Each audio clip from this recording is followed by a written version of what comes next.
Today I want to talk about how to fit a sliding frame. I had a friend of mine sent me his gun to do a rebarrel, and got to taking measurements on it, and seen a good bit of daylight on top of the frame and the bottom of the slide right here.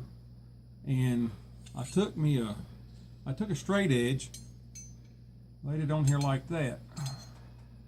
I don't know if you can see it. Can you zoom in on that? You can see daylight. It's about a 32nd of an inch in the middle. What has happened, whoever fit this frame and slide, they took a file and they put it in a vise and they started doing this number right here on it, draw filing it. If you're not a very seasoned machinist that knows how to use a file, you just ruined $700, $800 slide and frame. Not so much the frame, but you did ruin the slide. It has a little bit of excessive play up and down, more than I would like. I did get the barrel fit. It shoots fine, done shot it, everything's fine. But for the most accuracy you can get, you don't want any movement.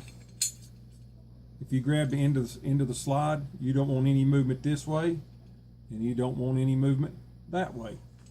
Half thousandths to a thousandths clearance is what I try to set my sliding frames up to, especially when I do hard chrome. I like about a thousandths and a half. I do iron bond, almost no clearance.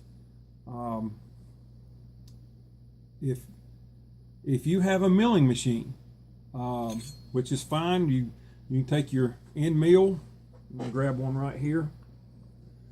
End mill's a little bit bigger than I need to be for an example, but you can indicate here, indicate that straight, and you can mill down through here on both sides, and check your slide to frame fit, and especially if you got frame mics. Gotta have frame mics.